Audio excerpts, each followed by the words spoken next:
Bueno, este texto, non? Que di así: sería a luz que me halagaba os ollos, a vida roubada, a morte veciña, pero todos me apalpaban incrédulos colléndome das mans. Todos aqueles que me amaran morto, amábanme máis vivo. Abríanse dúas portas en direccións opostas.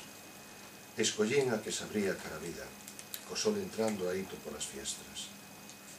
Tería que reanudarme e regresar á miña propia vida, se contaxarme outra vez de min mesmo.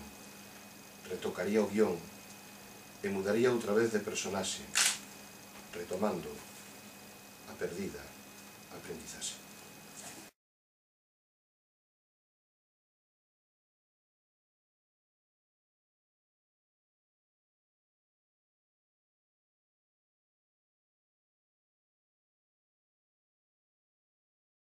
Conta como nace esta elexía que eu escribo en Porto a Lois, non?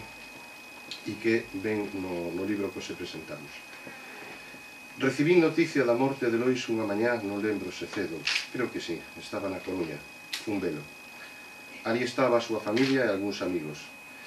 Non estaba preparado para o golpe e tomei a determinación de poñer terra por medio.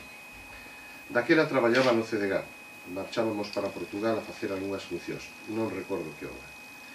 Mais si lembro que ao remate da xira decidín ficar en Porto.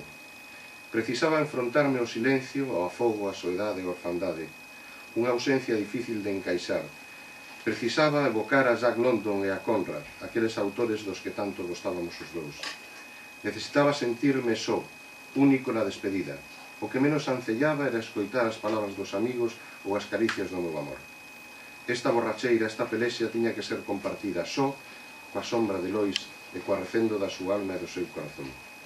Neste estado, nun bar portuario de Porto, cunha navalla na man, sobre as 8 da tarde escribín The Indian in his Lay, a elexía Lois Pereiro.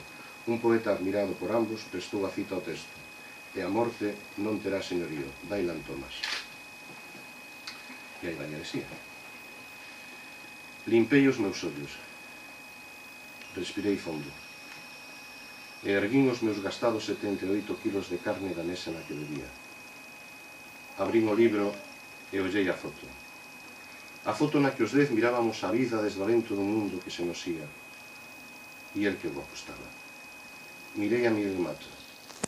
Sorrimos por todos. Sabíamonos fieles a unha amizade enferma e silenciosa. Pensei en Manolo e na súa caricia de irmán querido.